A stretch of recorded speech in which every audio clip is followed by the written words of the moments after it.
Welcome to After Nebrasketball. I'm Jack Mitchell, along with Kaleb Henry from Husker Max. Hello. Jacob Bigelow from Huskers Illustrated, and The Stretch, Big Pod, and we are here to talk about another Nebraska basketball loss. This one of the close variety, Maryland 69, Nebraska 66. Nebraska fights back in this one, gets themselves ahead, but goes on another patented long scoring drought. Can't get some stops when they need it. Make a furious comeback toward the end. Have a chance to tie it in the waning seconds, but cannot get any kind of a quality shot in that scenario.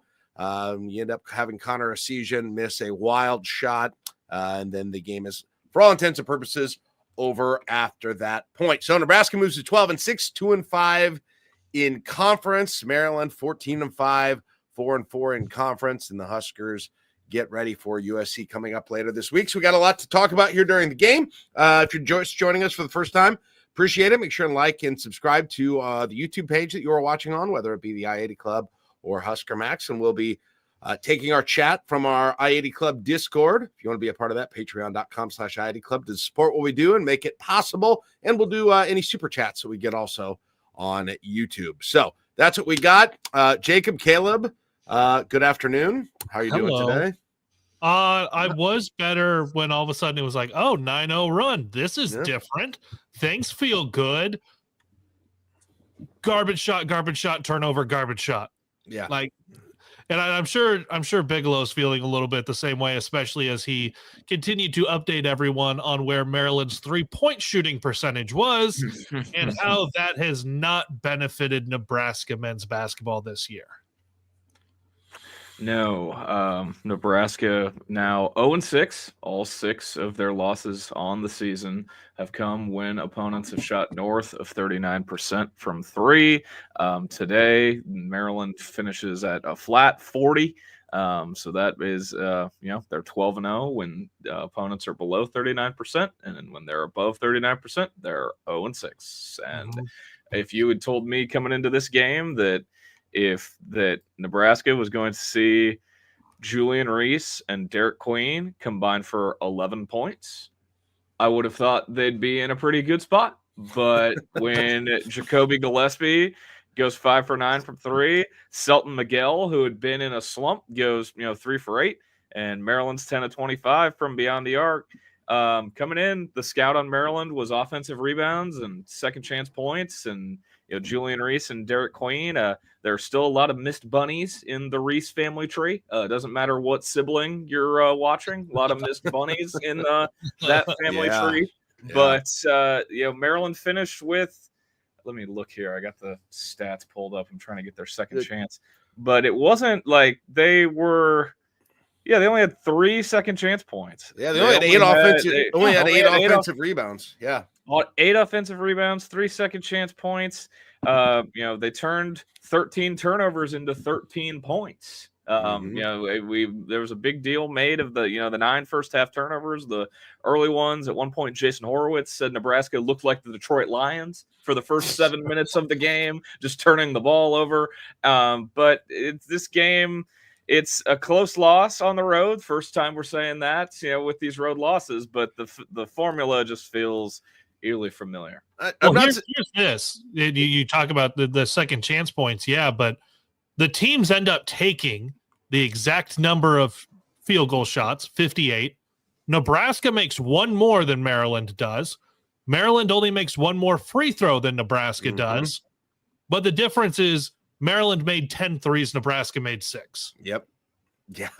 It's Jacob's math problem, yeah? You can't look at it and be like, okay, they got so many offensive rebounds and Nebraska turned the ball over so many times. It's like, no, those numbers were all surprisingly even by the time the game ended because of the different runs. A 10-0 run for Maryland, a 9-0 run for Nebraska, and all of those things end up being very similar just over the course of the game because what was 7 first half threes, I believe it was for Maryland. When you do that out the gate, it wasn't set up for Nebraska. Even that last stretch, all Maryland had to do was kind of hold on. And then, guys, we could honestly spend 40 minutes just talking about the last 60 seconds of the game and Nebraska's offense. Yeah, let's do that. Let's get to that because that's going to be the first thing. We can get to the bigger picture, kind of circle back there. But Nebraska has a shot down 3.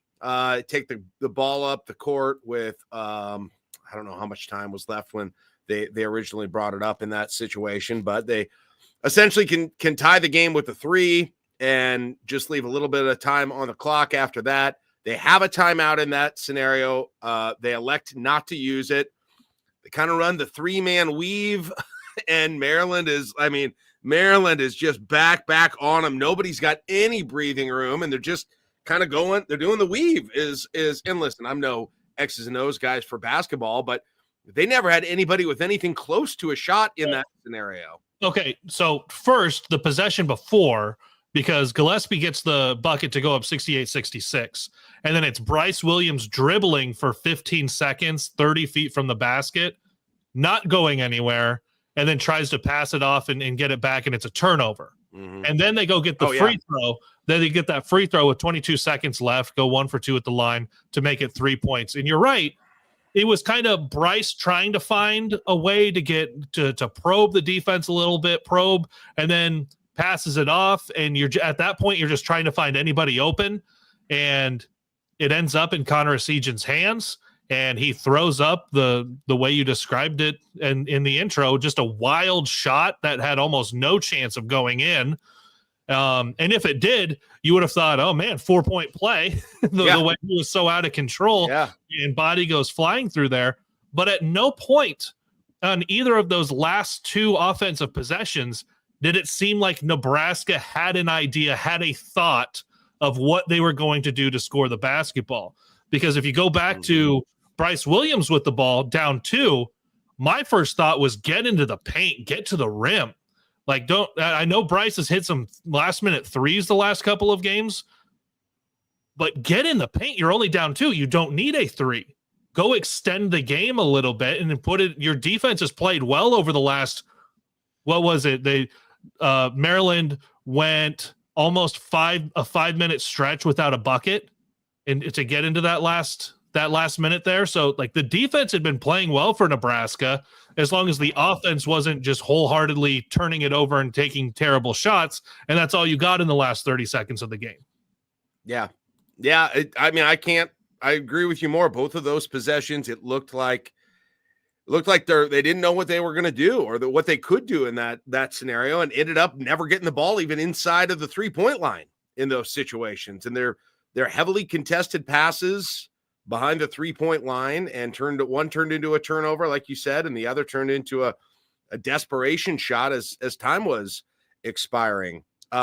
Jacob, like, I don't know why you wouldn't call a timeout in that scenario. I really don't. I mean, of course, sometimes you think, okay, we've got them on their heels. We've got numbers. We know what we're going to do. They don't know what they're going to do. Like, they already know what the play is. It didn't look like any of those scenarios at all. It looked like a scenario where getting Fred in there, calming things down, getting him to set something up would have absolutely been the thing to do there. For whatever reason, they elected not to. Yeah, I definitely agree. I think you've got the timeout. You can't take it with you, like and that I would have called the timeout. They got that rebound off the missed free throw with 20 seconds left. That's a ton of time. You're down 3. You could even just try to go for a quick 2, extend it, try to play, elongate the game if you want to, instead of just kind of, I mean, they like you said, they were just kind of running had guys weaving, and that's how it wound up. I mean, that's not calling timeouts, like letting your guys try to figure it out. That's a very that's an NBA thing. That's a very NBA mindset move from Fred. And he probably, with this group, and we've heard ad nauseum about how veteran they are and how much basketball they've played. That was probably the thought. And, it just did not work out, and it did not look aesthetically pleasing to the eye, whether you're a casual fan or a basketball savant or what the hell. Like, it just definitely plenty of questions with the way that looked. Down by 3, you bring a season in for offense. Like, you're down 3, you bring him in on the free throws for offense. He had not been in before that point, and you conventional wisdom would be, let's draw something up to get him a look, and that's the shot you end up with.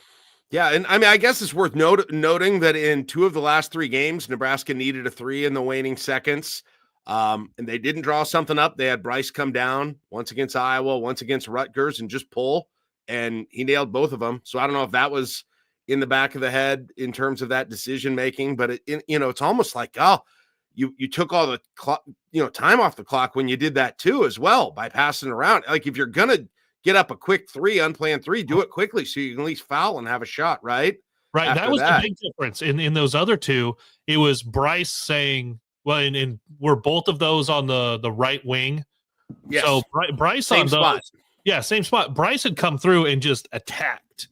And with those 40 seconds left, again, just dribbled for like 15 seconds, 30 feet from the basket. Think about that. In the last minute of the game, Nebraska did not have the ball inside its own 3-point line once. Yeah. Not once did Nebraska have possession of the basketball inside its own 3-point line. So, yeah. So what if it's not going well? I like the thought process of, you've got guys who have been here, you've got guys with tons of experience, but if it doesn't go anywhere, say the first 10 seconds of Bryce kind of dribbling and nobody moving, expecting him to just do it on its own, take the timeout then. Like, you've allowed it to play out a little bit, and then you end up taking the timeout with 1 second left, and they're going to the free throw line. And I don't know what there's not really a whole lot you can do if they miss the free throw. Maryland does miss the free throw, and it's a Hail Mary quarterback throw for Raleigh Wooster. So what's even said in that last timeout? Because there's not really anything you can do from it. And it would have been a much more, and some of this maybe is hindsight. If the things had turned out the other way, you go, oh, didn't need that timeout anyway. But it's happened enough times that I would like that timeout to get used to set something up with Fred Hoiberg, who is supposed to, and we've seen it enough times, set things up really, really well on inbounds plays to get a shot. Yeah. Well, if they're not going to use the timeout, get the shot off is all I would say, right? Or, like, there was a part of me 10 seconds into that possession, I was like, oh, he's going to see this and he's going to be like, this isn't working, timeout, right? I thought it was still coming after a while, and it never did. And they just went with it. It's just antithetical to everything we thought we knew kind of about the experience and the poise of this team and the way Hoiberg coaches. It's like, that's the thing you don't expect to happen, right?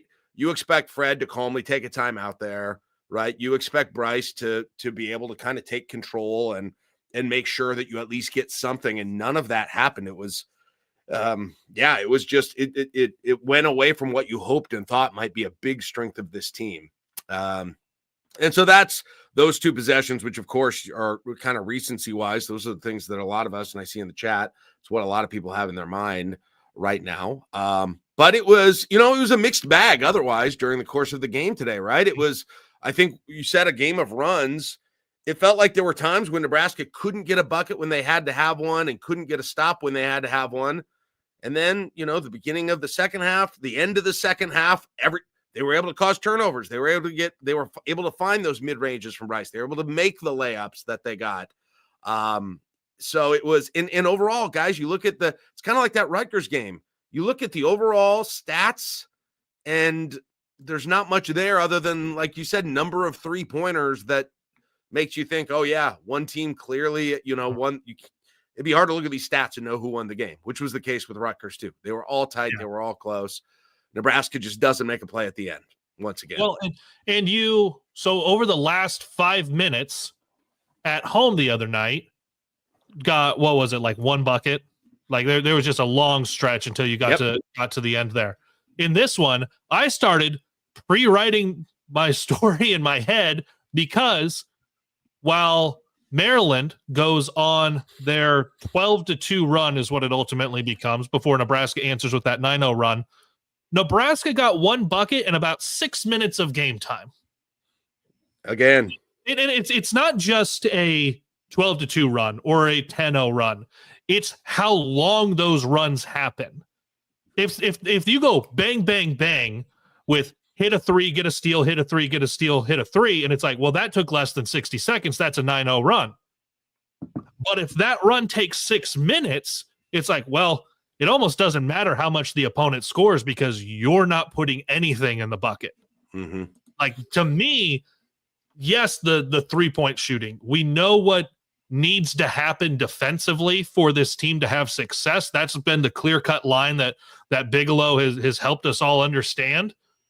But the offense has to show up at some point in a way that is not completely inept down the stretch. And that's what we're seeing right now from this team over this 4-game losing streak. During that stretch, I will say this, though. Bryce Williams had 2 wide open threes that he's been hitting at 40% this year. They got the shot. And those were arguably 2 of the best offensive looks that Nebraska had all day. They were beautiful shots. They were beautiful possessions. They were good possessions. Good looks, and they were within 30 seconds of each other too. Mm-hmm. And that felt significant at the moment. And obviously, with this deficit, you look back on it. Obviously, hindsight's always 20/20. Oh, yeah. I mean, those were he finishes with 14. He's 0 for 3 from 3, but those 2 were great offensive possessions, great looks for him, and they both, hit iron and miss. Those are what we've been asking him to do, Jacob, right? Like, that's what we've been begging for, is get him the ball and have him shooting those instead of Juwan Gary, right? Like, yeah. That's what I'm just saying. I'm not saying every possession was that way, but there was a bit of it in that one where you had that. You finally got what you needed, and you didn't convert with the make, which obviously is part of it too. But you've got to get those. And man, he put those up, and I was like, he hasn't had that much of an open look from 3 since Hawaii, I don't think. It was like 2 open. It was, he makes those. He's made those this year. Talking about guys that you've wanted to do things to be like, we want you to do this more. Sam Hoiberg in the middle of that 9-0 run gets that corner 3. Yeah. Think about the number of times that we've seen him get the ball in that situation, and there's more than 5 or 10 seconds on the shot clock, and he goes, nah, not my role, and tries to dribble in and kick out instead of just pulling. And there was no one close to him. He just pulled right away, and it was like, yes, more of that, Sammy, my boy. And that cut it to 2 points, and Nebraska ended up getting some free throws a little bit later, tying the game. Yep. A couple of comments from the Discord. That's where we take our comments from. If you want to be part of the live studio audience with the comments that we take, you can support us through patreon.com/I80 Club. Royals Girl pointed out, now I was saying how Bryce came down and made threes in 2 of the last 3 losses. She said that happened at the end of Iowa too. We didn't call a timeout when we had one, and I was yelling for one in my living room. Now Bryce threw something up and it worked out, but they didn't use a timeout in that game either. I forgot that they had one in that game. Yeah, but like we had said, the difference was there was a purpose, and that purpose was get anything up. Yeah, and that didn't happen until Connor Esijan went flying through there. Alex says with a timeout available, they should have gotten a quick 2 pretty easily. Yeah, we agree.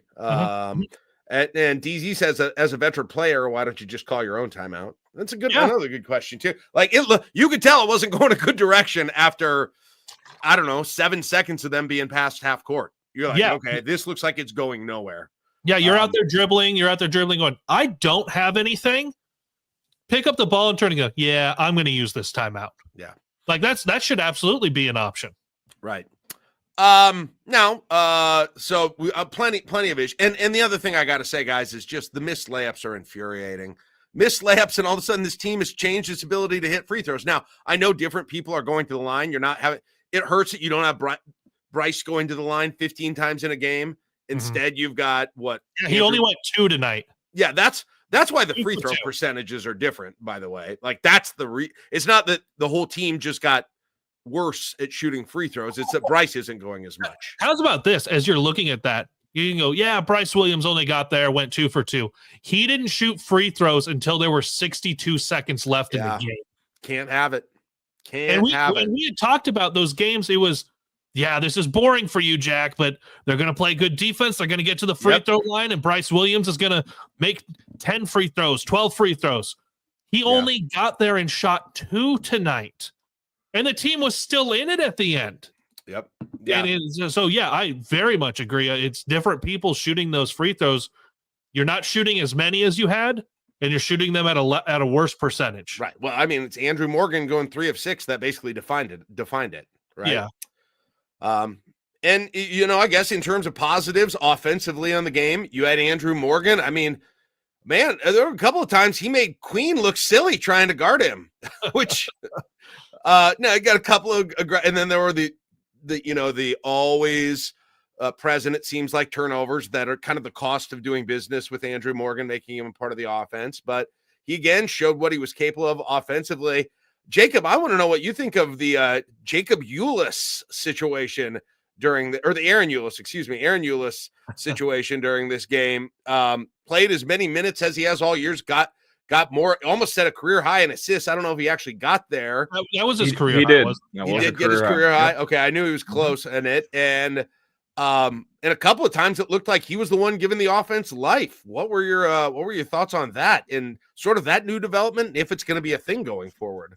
Yeah, it's you look at the stat line for him, 4 rebounds, 10 assists, a couple steals as well, where he, looked like he was playing deep coverage on that one steal late where he jumped up and grabbed it. And I was intrigued throughout this game, the minutes that him and Raleigh Worcester were on the court together. And there were times where it was him, Worcester, and Sam all on the court together, and those I think might have been some of Nebraska's better minutes throughout the game. It was different. I would love to know if this. I mean, obviously this is season high in minutes for him with 27 minutes, but just how many minutes before today him and Raleigh had been on the court together at the same time. Because I mean, I think say what you will about either of them, they're your 2 best ball handlers by a wide margin. And they, them being on the court together at the same time was a pleasant surprise. I mean, you see the 1 for 6 from the field, but I mean, 10 assists. And I believe he is one of 2 guys who had a positive plus minus today. The other one is Sam Hoiberg. Everyone else was either, and Berke. Berke was at 3. But no he had the foul trouble, yeah. No Berke erasure from me. Sorry, Berke, who we learned at the Rutgers game his favorite movie is Cars. That was the best part of that game, by the way. But everyone else not named Berke, Sam, or Aaron Eulis was either a 0 or negative today. Say what you will about plus minus, but I mean, I think Aaron Eulis is gonna. I mean, I think it's a thing. I think it's gonna. I think that could be something where they need that energy. They need the athleticism on the perimeter. You can tell the difference. Simple. Yeah. And I think there's a path for him to play more. I think also notable, we talked about Morgan. He got the start the second half. Braxton Mia didn't play a single minute in the second 20. And I think that is pretty eye-opening as well. I mean, it's a completely different offensive option, right, than having Mia in there. So we'll see. Yeah. So I guess some potential positives out of this, but again, it's an L and it's a close L. And the other thing that people I think are frustrated about is the issues the turnovers in the first half, right? The scoring drought in the second half, the open 3-pointers that you're giving up. And again, Jacob, you had mentioned that Maryland ended up at 40% even. Guys, how do you, Kaleb, how do you assess like kind of the 3-point defense in this game? It's another team shooting 40% or better. Where do you put the balance between the actual 3-point defense and teams just being incredibly hot right now? I know both are a contributor. I know, but honestly, over this four game stretch, I thought this was the best 3-point defense they had played. There were a lot more contested shots. Nebraska is just getting eaten up with that skip pass. And if one person doesn't get there, it's a wide open 3. There were a couple of those tonight, this afternoon, just like they're going to be in really any game that Nebraska plays in. But there were also some that, like, what do you want the guy to do? Well, there's a hand up in their face and they just hit it. I thought there was a lot more of the latter, that one, than there was of just wide open 3s tonight. So it's a mixed bag in that the defense is going to give up 3s. And if you have anyone who's going to make 4 out of 10 and put up more 3s than you do, they're going to end up beating you. And Nebraska played it close, but I thought in this 4-game stretch for sure, this was the best 3-point defense, the best perimeter defense, the best rotation that Nebraska had. And unfortunately, you do that and still lose. Yeah. Jacob, your thoughts on that? Yeah, I tend to agree with you, Kaleb. I mean, it's the skip pass has been what's been eating them up. And I think the this isn't 3-point defense, but they talked about it on the broadcast too, like the short roll defense that we saw, like Purdue really taking advantage of that short roll in the Purdue game with Braden Smith and Kaufman Wren. Like there was some signs of improvement and adjustment on defense. They contested more shots, I agree. But I think it just remains like, they appear like that's not they appear, they are like they are dead set with this defense. Like they are going to live and die with it, even after it was kind of getting dragged through the mud on the, I don't know if you guys tuned in early on the BTN studio with Beeline and Rayfel Davis, but they were kind of just dragging it, and it's kind of was it's definitely, they're dead set in it. They're gonna live and die with it. And Kaleb, I texted you this when you guys were doing the brunch show. I mean, I just think of, I keep thinking back to what Randy Bennett said in Sioux Falls after the St. Mary's game. Like he was pretty honest. Like he got asked, I forget who asked him, but it's like, what do you attribute these good looks to? He's like, they're set in this defense. They're going to do it every single time. And you don't need to be looking for the home run. You just need to be trying to hit singles. And if you hit singles, you can get good shots and good looks. And that's what we've seen over these last 4 for sure. Wow. So it'll be interesting to see, with Mia not playing in that second half and with Ulis getting more time, are we going to start to see real adjustments in terms of the personnel and maybe even the starting lineup? Again, we debated about how much that matters, but at first half again, Hoiberg gets in there and you're like, he gives them, we talk about this every game, guys. It's like they start off sleepy and then they make that first round of subs. And then all of a sudden it's like they've got some life. It was the same thing. And I'm just like, man, can we I don't know. I tweeted this earlier. Not many coaches who have kids playing hear this, but sometimes I want to say to Fred, hey, you probably should give your kid a few more minutes. Okay. That's how I feel. Had Sam not gotten to 2 fouls in the first, I think so. I think so too. Would have too. So I don't necessarily mean. I just mean generally. Yeah, overall, that's more situational. How's this though for the rotation and where kind of guys are going? Cam brought this up in the chat on Discord. Braxton Mia didn't play in the second half, right? Yeah, and part of that, Andrew Morgan is having the best game of his career scoring wise. He's playing good defense, overall. So there's some of that, but is that one of those places as you go, okay, move 5 minutes from player X to player Y, you need to get Aaron Ulis with a career high 10 assists. Where do his minutes come from? You want to get Sam Hoiberg out there a little bit more. Obviously, if it's Braxton Mia and then Berkey's in foul trouble, you're going to end up with Andrew Morgan. Those minutes work themselves out. But where does some of that other rotation come from for Raleigh Wooster? You're going to have Bryce Williams out there, Juwan Gary. Like, how does the rest of that work itself out when you have guys who it's like they're playing well and these other guys seem to not be playing well? At what point do you move more of those minutes? Yeah. I mean, iFormation says on the chat, he said Hoiberg, as in Sam, is the only player who actually looks active on the floor. Like, you can just see it, the difference between the guys who are playing fast, moving fast, playing with purpose and aren't right now. And it was a little bit less of that, I thought, today than we've seen the last few games, but it still feels like that seems to be the case. It just sometimes sleepy. Just long stretches where it feels sleepy. And speaking of sleepy, that was a perfect chance to steal a road game because that atmosphere was so unbelievably sleepy. Think about this for Nebraska the rest of the way. You're going to go to Wisconsin, Oregon, Washington, Northwestern, Penn State, Ohio State. Not a single one of those venues is going to be as barren of fans as what you had at the Xfinity Center today. Just a god-awful showing from the Maryland faithful. Some of that being, let's think about if Maryland wasn't in the Big Ten, they were in the ACC, you'd be a lot closer to an opposing fan base.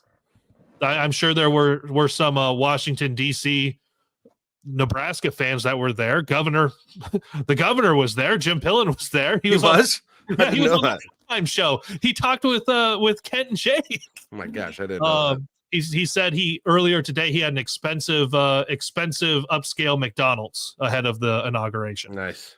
So Nice. you have people that are Husker fans that are there, but it's different being that far away for the opposing fans to get to. For the Huskers, this was the closest thing you were going to get to a neutral site game on the road the rest of the way until you get to the Big Ten tournament. It was such a good opportunity that was ultimately wasted. Now, all that said, I'm sticking to my assessment, my big picture assessment of how the schedule sets up, Kaleb. Mm-hmm. What I said on Nebrasketball Brunch, okay? And I know there are people who, because it's 4 losses in a row, and who can blame them, that are really, really down right now, that feel like the season is spiraling out of control. You got to win it. USC is a must win now. USC is a must win for this team. But until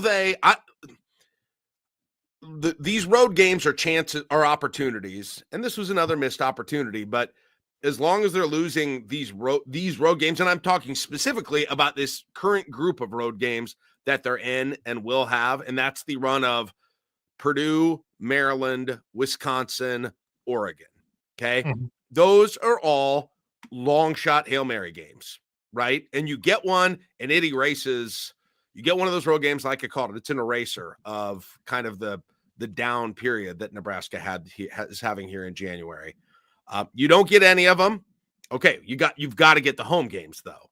And USC is different. USC is now different. You lost any wiggle room that you got with that Rutgers loss. And so the USC game is a must win.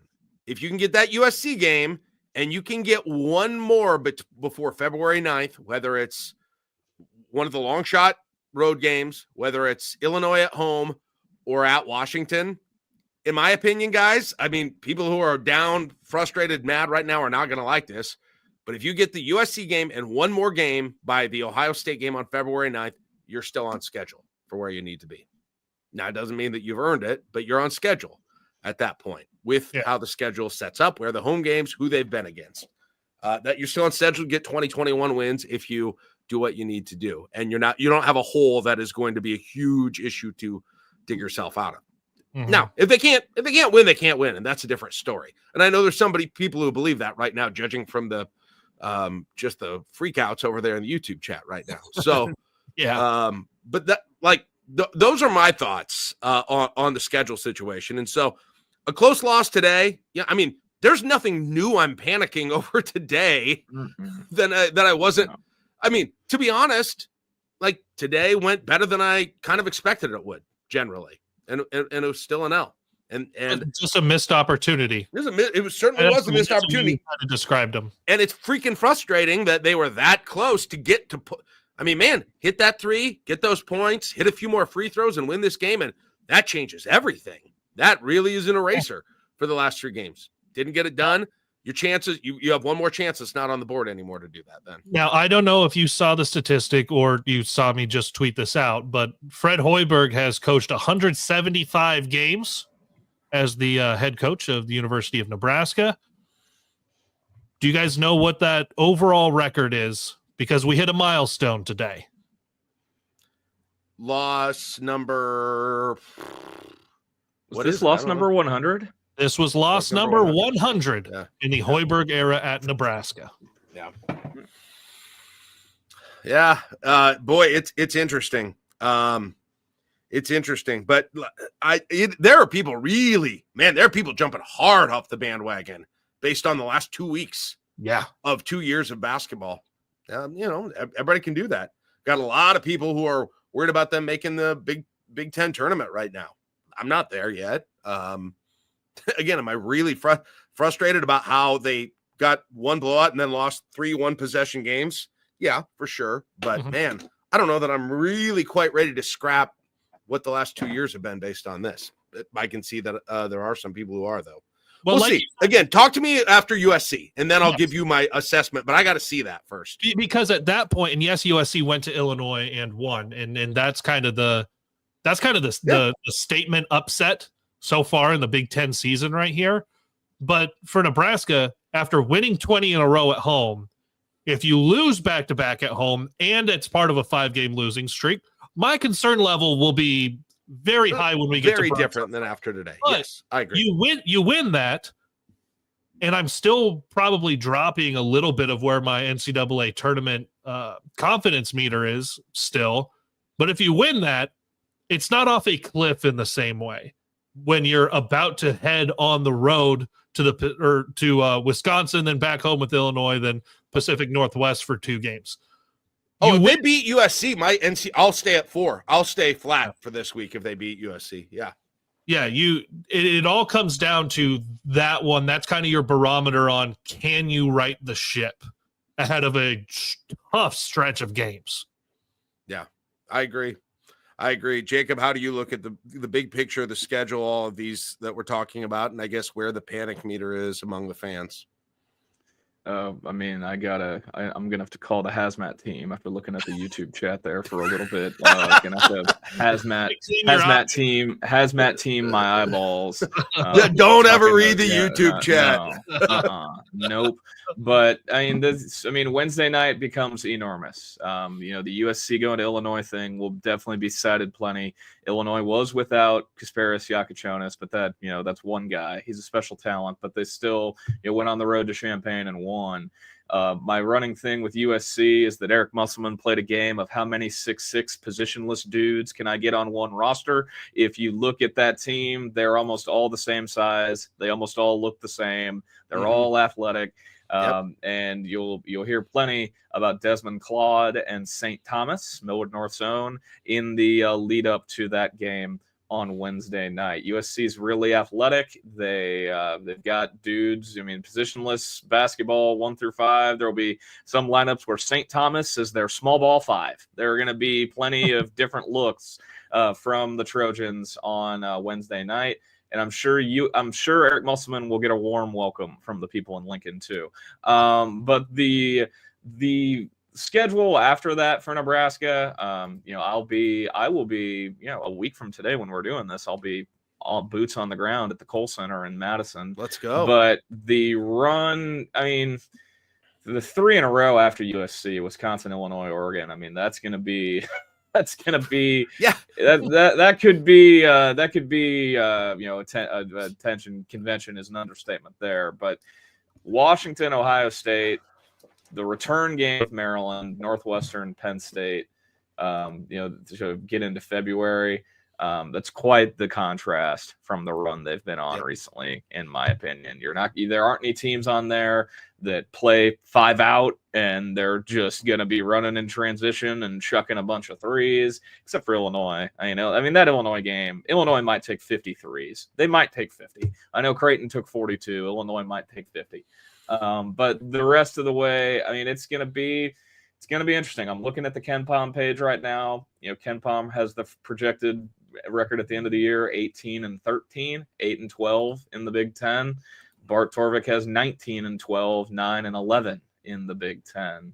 And it's going to be, I mean, there's just a lot of coin flips. There's a lot of coin flip games the rest of the way, especially in February. And that's what happens in a league where, there's a few pretty good teams and then a bunch of teams that could easily finish 10-10 and just be 500. There's a reason that before the year, I think it was Torvik projected 9 of the 18 teams in the league to go 10-10, because that's how close in proximity the teams in this league are. Okay, guys. Before that, in the vein of dudes sitting around just naming dudes, shout out to Seamus with the Nebraska Athletics notes. Who was the last Husker to have double-figure assists? As Aaron Eulis had 10 today. Man. Glenn Watson? Cam Mack. Oh, Cam Mack. Alonzo Verge Jr. Verge had 10 assists in a game? That shocks me. Verge. At Ohio State. Wow. They won that game too. That was one of the games at the end of that year that they won. Yeah. I know. I just thought Cam Mack because I knew he had the triple-double. Yeah, the triple-double, he wasn't getting there with points, blocks, and steals.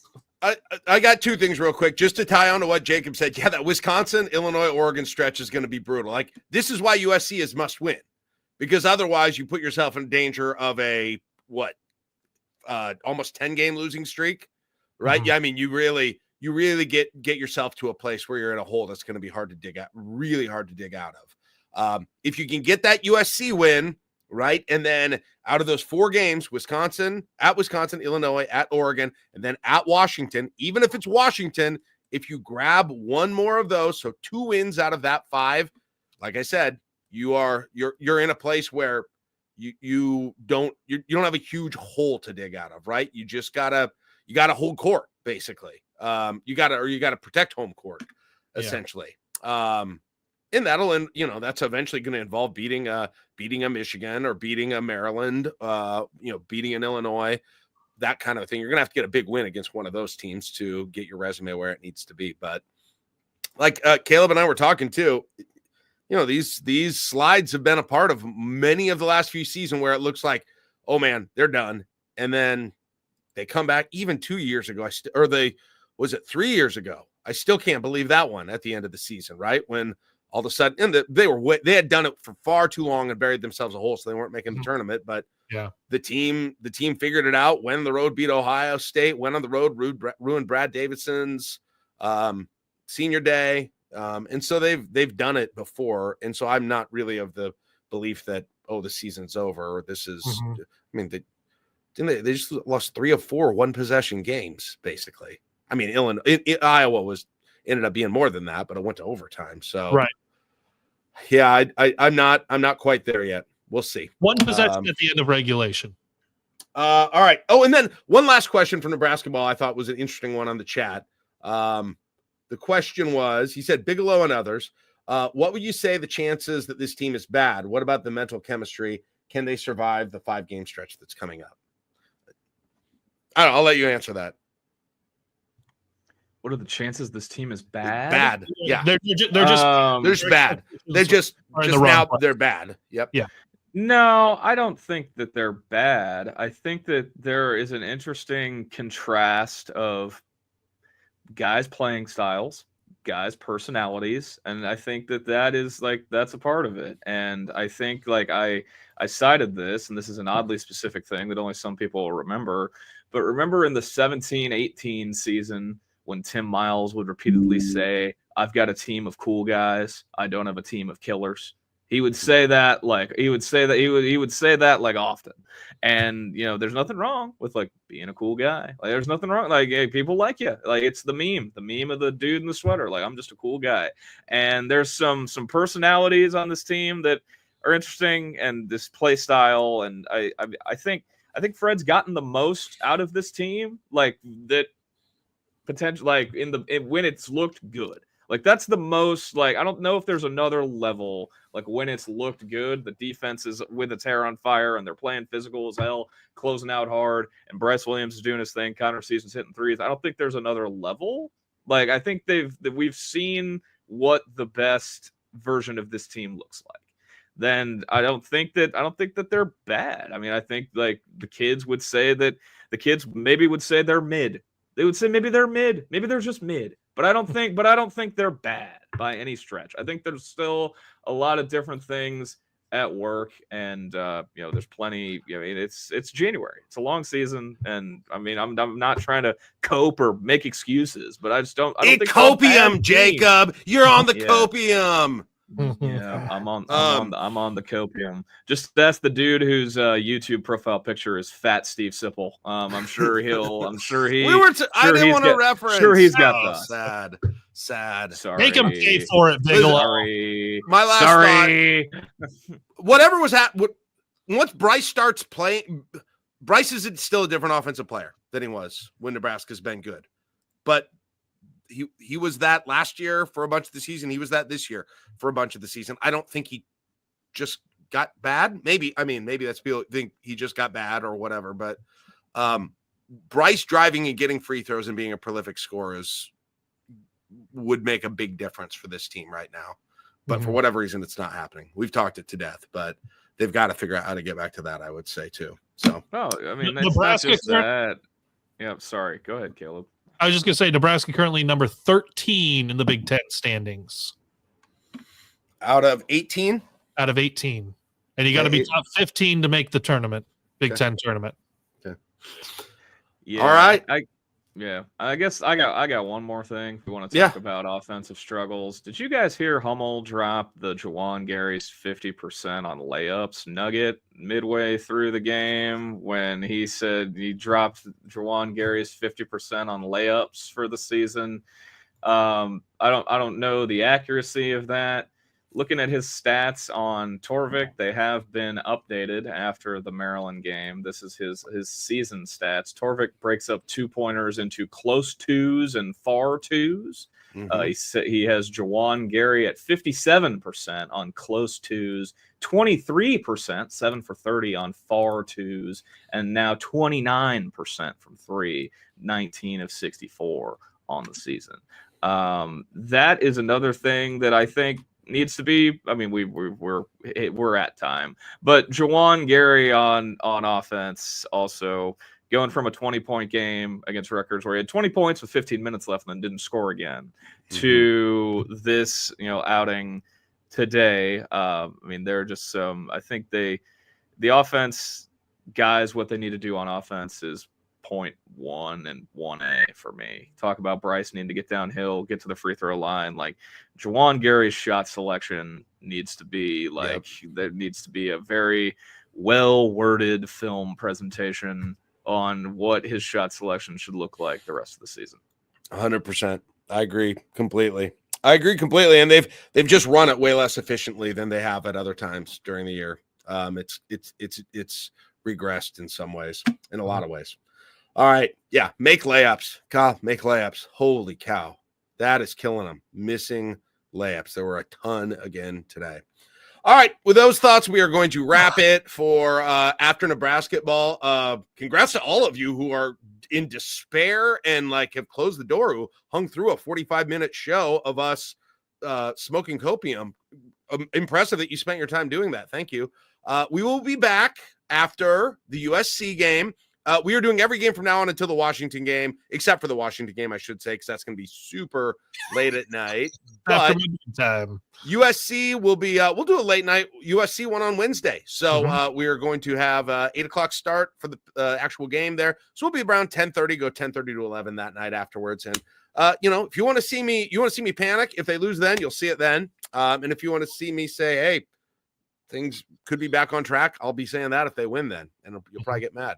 But that's what we'll be doing. So should be fun. Also, join us. We are going to be, if you're a member of the I-80 Club, Josh and I are going to do a live pregame before the USC game from 7 to 8 for members only. So if you want to support what we're doing, go to the I-80 Club Patreon and join in. You can get all of our members only shows. Do you guys want a live hit from PBA? Maybe. That'd be cool. I know a couple guys who will be there, just a couple of chill guys. Maybe we ought to do that. That might be fun.